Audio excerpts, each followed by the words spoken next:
Bonjour à toutes et à tous et bienvenue pour une petite vidéo en complément de ma précédente vidéo qui a déjà 2 jours.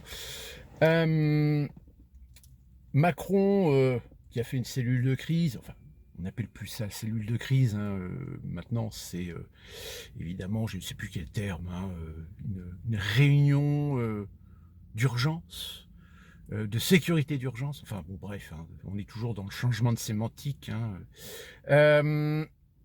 Et votre niveau de risque attentat a été relevé. Je vais y revenir, parce que vous allez voir que finalement c'est plus de l'opportunisme que un réel risque d'attentat. Même si les risques d'attentat, de toute façon, sachez que vous êtes constamment avec cette épée Damoclès au-dessus de la tête, parce que c'est des véritables toiles d'araignée, tous ces réseaux islamiques, etc. Donc, preuve en est, et là je reviens donc sur ce qui s'est passé à Moscou. On a 4 individus qui ont été interpellés, il y en aurait 6 qui ont agi. Et il y a toujours des questions qui sont un petit peu sans réponse, parce que les individus qu'on nous présente, on a vu les vidéos de leur arrestation, de leur interrogatoire très musclé, voire torturé. L'un d'eux s'est fait couper l'oreille, mais alors évidemment, c'est assez amusant de voir finalement les médias occidentaux tout de suite, oh mon Dieu, ils ont torturé les supposés auteurs de l'attentat, supposés auteurs de l'attentat. On reste dans la sémantique, hein. Supposés. Donc, comment on appelle ça déjà comment vous appelez ça déjà en France là mince, le fait que vous n'êtes ni coupable ni innocent, c'est la suspicion d'innocence, ou tant que vous n'êtes pas reconnu coupable, vous restez innocent. Enfin bon, bref, vous comprendrez bien qu'il y a des pays comme ici aux États-Unis, c'est un concept qui n'existe que pas du tout. Hein, oui, aux États-Unis, vous passez devant un tribunal, vous avez un procès pour définir si vous êtes coupable ou non, mais très souvent, la culpabilité, le statut de coupable prévaut pour vous présenter devant la justice. Il n'y a pas ce sentiment de présumé innocent. Voilà, cherchez le terme, présumé innocent. Enfin bon, bref, on va pas revenir sur ces sémantiques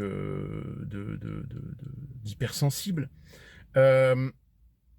Sauf que, comme je l'avais certainement dit dans la précédente vidéo, il y a quand même un truc, moi, qui me choque. C'est quand on voit les images du massacre, quand on voit les images de l'attentat, on a quand même affaire à des individus qui sont relativement déterminés, qui sont calmes, entre guillemets, qui font usage de leurs armes au coup par coup. On n'entend pas de rafale, mais ils utilisent leurs armes d'assaut en coup par coup. Donc ça veut dire que ils sont méthodiques. Or là, les individus qu'on nous présente, tout tremblants, etc., il y a un truc qui colle pas. D'autant plus que si c'était des vrais djihadistes, si c'était vraiment des fous de Dieu, force est de constater que, en règle générale, ceux qui sont dans le djihad, ils ont tout intérêt à mourir fièrement dans leurs actes. Donc forcément, voilà, c'est 2 éléments quand même qui sont assez étranges. Alors maintenant, oui, les islamistes radicaux ne sont pas exclus de faire usage aussi de la manipulation, de faire usage des conditions sociales, psychologiques de certains individus pour essayer de leur laver le cerveau et de les envoyer au casse-pipe. Qui plus est, au casse-pipe, à un moment donné, ces individus, peut-être dans un moment de lucidité, ils se disent que ils n'ont pas envie de mourir, hein, finalement. Mais le problème, c'est qu'évidemment, Poutine ne parle pas d'État islamique, l'État islamique qui est donc revendiqué. je vous ai expliqué dans la précédente vidéo les liens qu'il pouvait y avoir entre l'Ukraine et les mouvances islamiques radicales, voire État islamique. Alors attention, dans ma vidéo, je ne dis pas que l'Ukraine est coupable. Vous remarquerez, revoyez la vidéo, je ne fais pas cette allusion. Je dis simplement, c'est que lorsque Poutine met en lien l'Ukraine, il met en lien l'Ukraine parce que l'Ukraine est une plaque tournante de certains réseaux djihadistes, qui plus est de l'État islamique, et qui plus est des cadres de l'État islamique qui ont combattu en Syrie et qui se sont réfugiés en Syrie, en Ukraine, pardon. D'autant plus que Poutine n'a pas d'intérêt de mettre à dos à dos le peuple russe d'origine de religion orthodoxe à ces Russes musulmans, puisque je rappelle quand même que sur les 175-180 millions d'habitants, il y a quand même presque 25 millions de Russes musulmans, qui sont issus souvent de tous ces brassages d'ethnies, de tribus, dans un certain nombre de territoires qui, au fil des siècles, au fil des conquêtes, étaient ou appartenaient à un certain nombre de nations, un certain nombre de pays, un certain nombre d'empires, mais qui finalement sont retombés dans le giron d'autres empires d'État. Enfin, je ne vais pas refaire l'histoire. Donc, Poutine est tout à fait conscient qu'il a au sein du peuple russe une représentation musulmane sur laquelle il ne peut pas se mettre à dos. Donc, j'ai envie de dire, est-ce que finalement Poutine n'a pas envoyé un message subliminal, pas seulement aux musulmans russes, mais finalement aux musulmans du monde, et plus particulièrement du Moyen-Orient, de l'Extrême-Orient, mais aussi et surtout d'Europe. Ce message subliminal, finalement, est-ce que c'est pas musulmans? Faites le ménage dans votre communauté.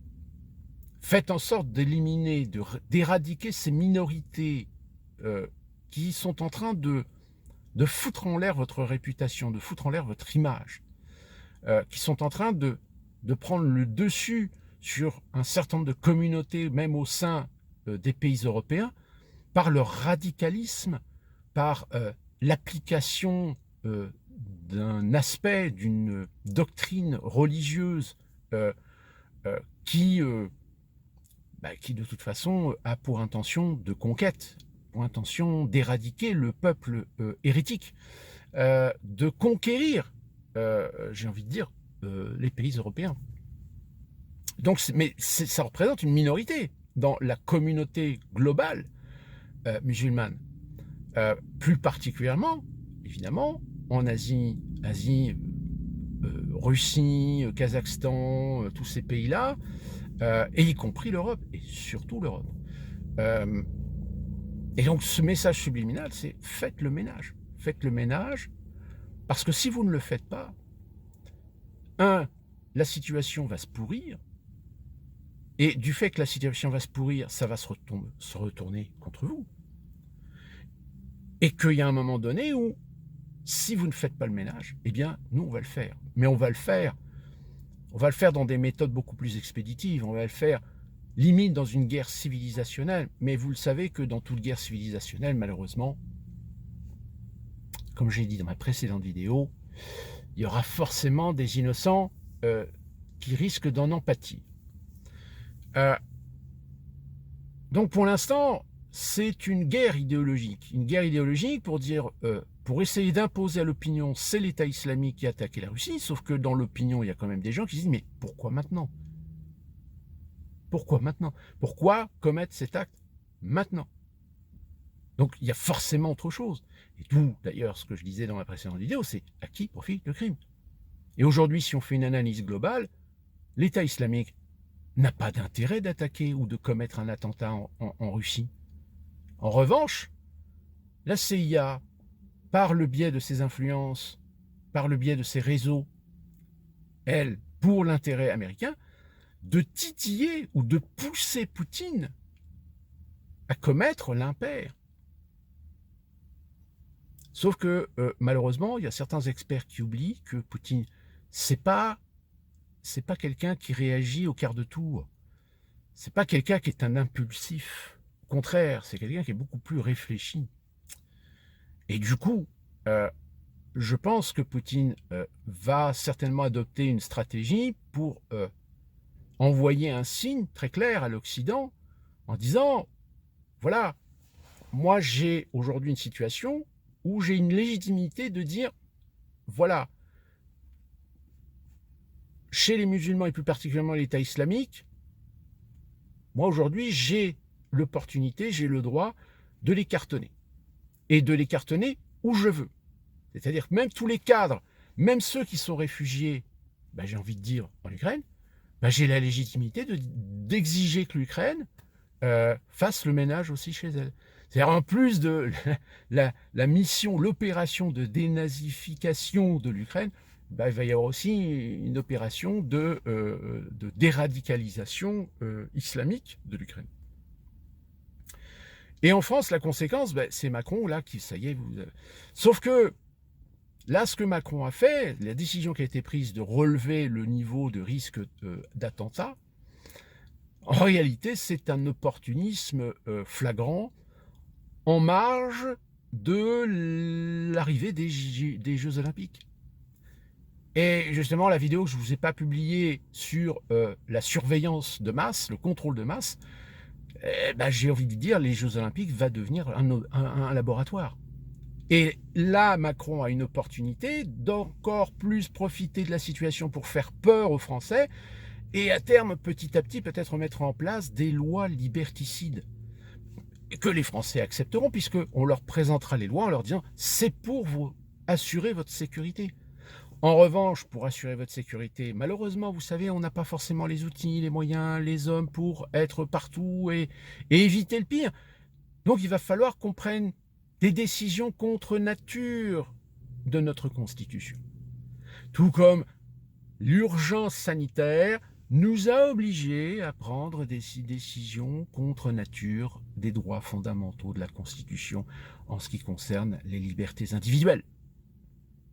Et vous verrez, peut-être, je sais pas, dans 2 mois, dans 1 mois, dans quelques semaines, tout d'un coup, il y a des lois qui vont être proposées, alors pas forcément par le gouvernement, ça va être des lois qui vont être présentées par le Sénat ou par les Républicains, etc., pour donner temporairement des droits aux autorités de pouvoir débouler chez des gens, arrêter des gens par précaution, parce qu'ils ont des liens ou des activités ou des propos qu'ils ont pu tenir. Mais attention, pas forcément en lien avec la religion musulmane radicale, pas en lien forcément avec l'islamisme. Ça peut être des propos séditieux. Ça peut être des propos incitant à l'insurrection. Ça peut être des propos invitant à la révolution, à la destitution du roi Macron. Alors c'est à surveiller parce que je pense ne pas me tromper en disant que dans les semaines à venir, vous allez, alors peut-être en catimini, sans que les médias en parlent, trucs comme ça, il y a des lois, comme je vous l'avais expliqué, qui sont déjà en place, qui individuellement, les unes aux autres, ne sont pas très attrayantes, ne sont pas forcément dangereuses, mais qui, avec un décret ou un état d'urgence sécuritaire installé, pourront ou pourraient éventuellement prendre toute leur symbolique pour le contrôle de masse, le contrôle des libertés de chacun d'entre vous. Donc soyez prudents, soyez alertes, et si vous avez même des informations dans ce domaine, n'hésitez pas à les faire partager. Et nous, on se retrouve très prochainement pour une nouvelle vidéo, peut-être en suivi de l'actualité, peut-être qu'il va y avoir des nouveaux rebondissements dans cette affaire de l'attentat en Russie. Et mais encore une fois, creusez le sujet, vous allez vous rendre compte de certaines choses qui sont très intéressantes et que tout d'un coup, on va se rendre compte que finalement, entre l'État islamique et l'Ukraine, il y a un point commun, c'est que finalement, qui ont agi, qui ont essayer de manipuler, influencer, etc., si ce n'est la CIA et les Américains. Souvenez-vous, Victoria Nuland est allée à Kiev quelques semaines avant d'être mise à la retraite, et que dans son discours, elle a quasiment eu presque une prémonition. D'ici là qu'on se retrouve pour une prochaine vidéo, portez-vous bien.